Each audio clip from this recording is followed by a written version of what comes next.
didn't make it look like an accident and expect me to run and run. Who am I? Are you saying it's destiny testing me till I go? একসময় আপনি ভাবলেন আপনি খেলাটা বুঝে গেছেন, চালটা নিখুঁত দিচ্ছেন, সৈন্যরা তৈরি, জনগণ উল্লাস করছে, আপনি মনে করলেন আপনি জিতছেন, দেশের মানুষ চিৎকার করছে আমরা জিতে যাব, অবশ্যই জিতব। আপনি হাসলেন, হাত নাড়লেন, বললেন এটাই আমার সময়। ভাবলেন খেলার মাঠে তো আপনিই রাজা। কিন্তু দিন যায়, সপ্তাহ পেরোয়, তারপর মাস, তারপর বছর, দেখলেন খেলার মাঠটা এখন যুদ্ধক্ষেত্র হয়ে গেছে।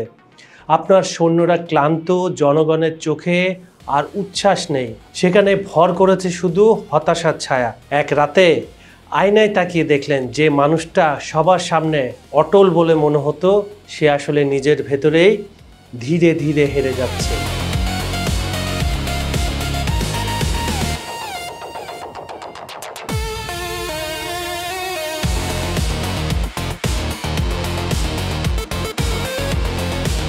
যুদ্ধ কিন্তু আপনি ঠিকই জিতছেন, কিন্তু হেরে যাচ্ছেন নিজের কাছে। আপনার মনের ভেতর এক অচেনা ভয় জন্ম নিচ্ছে, যে ভয় রাজাদেরও কাঁপিয়ে তুলত ইতিহাসের পাতায়। নিজের তৈরি খেলায় নিজেই বন্দী হয়ে যাওয়া। তারপর এক সকালে আপনি বুঝলেন এভাবে আর চলতে পারে না। তখন আপনি ফোন তুললেন, যার সঙ্গে একসময় কৌশলের প্রতিযোগিতা ছিল, সেই পুরনো মুরব্বী বন্ধু যাই বলুন, ট্রাম্পকে ফোন করলেন। ফোনের ওপারে নিস্তব্ধ নীরবতা। তারপর ধীর গলায় বললেন, সম্ভবত সময় এসেছে খেলাটা বন্ধ করার। ট্রাম্প এই সময় হেসে বললেন, খেলা বন্ধ হয় না মিস্টার প্রেসিডেন্ট, শুধু খেলোয়াড়রা বদলে যায়। আপনি চুপ করে গেলেন, জানেন তিনি ভুল বলছেন না।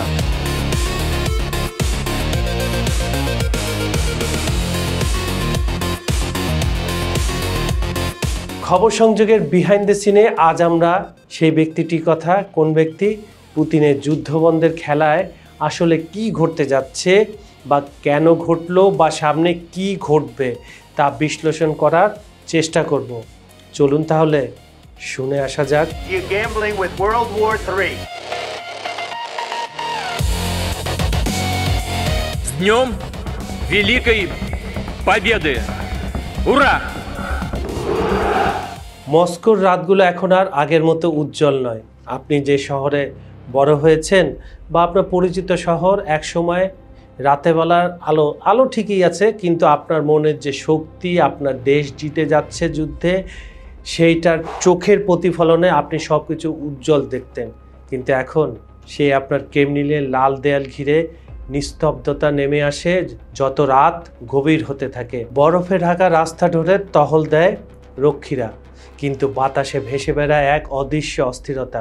চারদিকে অস্থিরতা, নিঃশব্দতা, কিন্তু তার মধ্যেও একটা অস্থিরতা আপনি ঠিকই টের পান। একসময় এই শহর ছিল শক্তির প্রতীক, গর্বের প্রতিচ্ছবি। আজ সেই শহরে শোনা যায় নিঃশব্দ প্রশ্ন, এই যুদ্ধের শেষ কোথায়?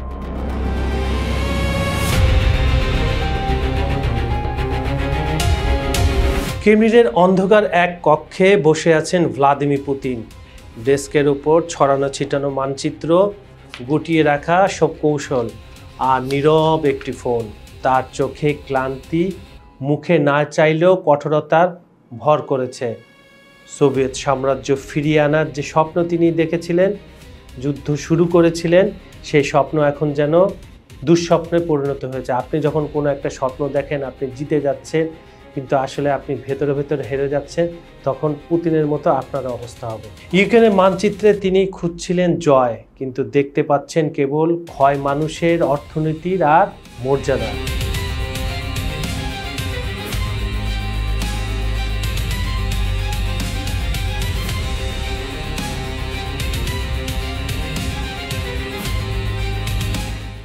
বাইরে তুষারপাত হচ্ছে, কিন্তু রুমের ভেতরটা নিস্তব্ধ নীরবতা। রাশিয়ার প্রেসিডেন্ট, যিনি একসময় নিজেকে ইতিহাসের গেম চেঞ্জার ভাবতেন, এখন ইতিহাসের ভারেই একেবারে নুয়ে পড়েছেন।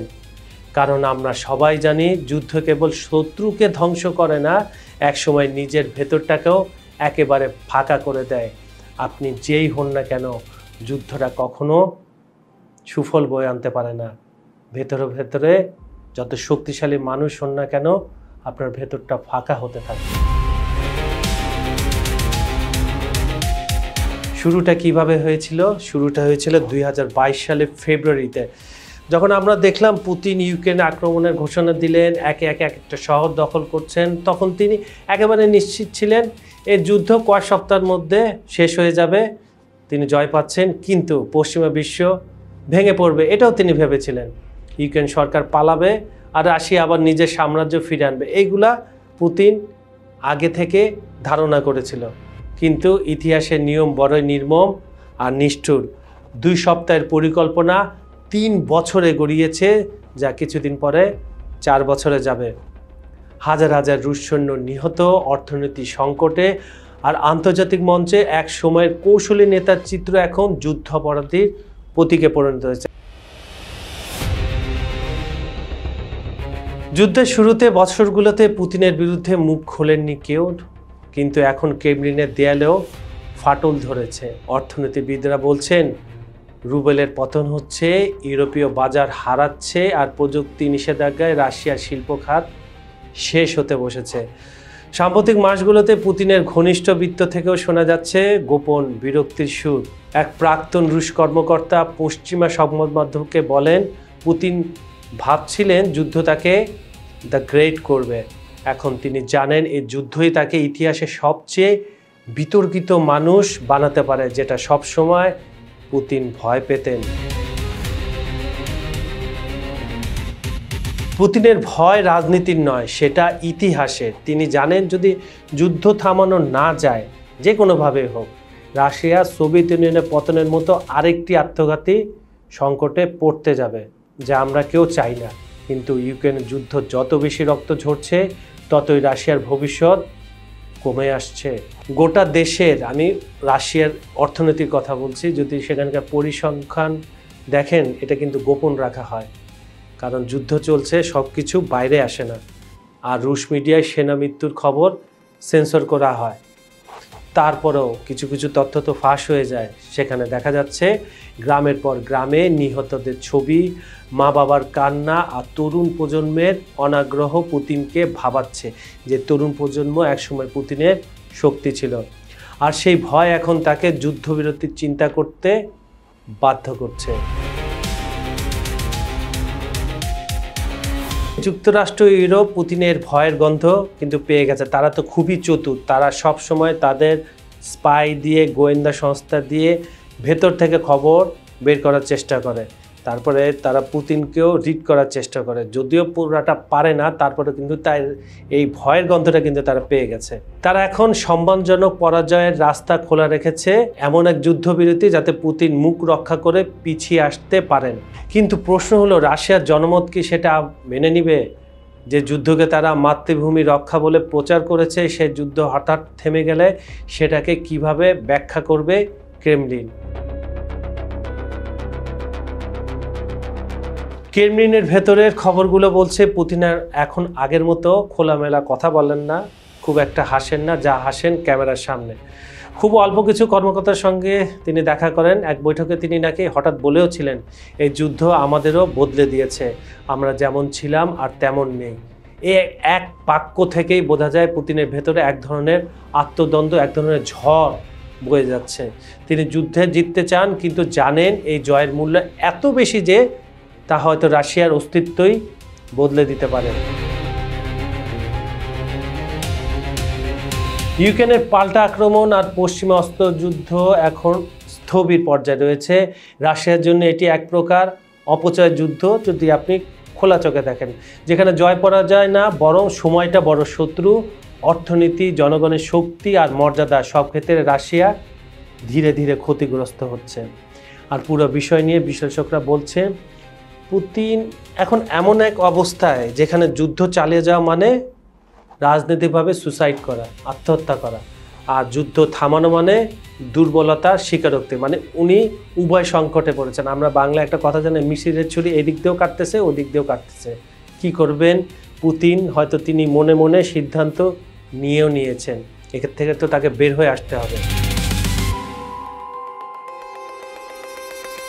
রাশিয়ার ইতিহাসে অনেক নেতা এসেছেন, অনেকে ভয় পেয়েছেন, অনেকে হারিয়েও গেছেন ইতিহাসের পাতায়। কিন্তু পুতিনের ভয় অন্যরকম। এই ভয়টা একেবারে ব্যক্তিগত, পার্সোনাল, যেখানে নিজের গড়া সাম্রাজ্য ভেঙে পড়ার আশঙ্কা তাকে দিন রাত তাড়িয়ে বেড়াচ্ছে। তিলে তিলে গত কয়েক যুগ ধরে তিনি পুরানো হারানো সাম্রাজ্য গড়ে তুলেছেন। এখন চোখের সামনে যদি তার ভুল সিদ্ধান্তের কারণে এটা ভেঙে পড়ে, আপনি ভাবেন আপনি যদি পুতিন হতেন আপনার মনের অবস্থা কী রকম হতো। তিনি হয়তো এখনও প্রকাশ্যে বিজয়ের মেসেজ দেন, কিন্তু তিনি ভালো করে জানেন এই যুদ্ধ যদি আর কিছুদিন চলে তাহলে ক্রেমলিনের সোনালী গম্বুজের নিচে আর ভিক্টোরির ইতিহাস লেখা হবে না, লেখা হবে পতনের গল্প, ট্র্যাজেডির গল্প। মস্কোর রাত যখন নিস্তব্ধ, তখন ক্রেমলিনের জানালায় আলো জ্বলে থাকে। সেই আলোয় দেখা যায় এক মানুষ যিনি একসময় বিশ্ব রাজনীতির দাবার ছকে রাজা ছিলেন, এখন নিজে সে দাবার বোর্ডের এক বন্দি খুঁটি। পুতিন হয়তো জানেন তার হাতে এখনো ক্ষমতা আছে, সেনাবাহিনী আছে, পারমাণবিক অস্ত্র আছে, কিন্তু নেই সে বিশ্বাস যা একসময় তাকে অপ্রতিরোধ্য, আনস্টপেবল করেছিল।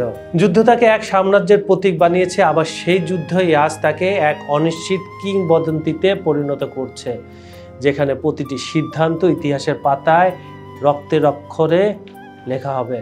জয় হিসাবে নয়, হয়তো সতর্ক বার্তা হিসাবে ভবিষ্যৎ প্রজন্ম সেভাবে চিনবে। পুতিনের চোখে হয়তো আজও জ্বলে সেই আগুন, কিন্তু তার ভেতরে জমে আছে ধোঁয়া, হাজারো হারানো সৈনিকের ধ্বংস শহরের আর মায়ের কান্নার সেই ধোঁয়া। এই ধোঁয়ার মধ্যেই তিনি হাঁটছেন এক অনিশ্চিত পথে, যেখানে গন্তব্য নেই, আছে শুধু ইতিহাসের বিচার। হয়তো একদিন রাশিয়ার নতুন প্রজন্ম এই সময়টাকে স্মরণ করবে প্রশ্নের ভঙ্গিতে, কেন তিনি সময় থাকতে থামেননি, বা তারা হয়তো বলবেন তিনি শেষমেশ বুঝেছিলেন যুদ্ধ নয়, শান্তি সাহসের সবচেয়ে কঠিন রূপ।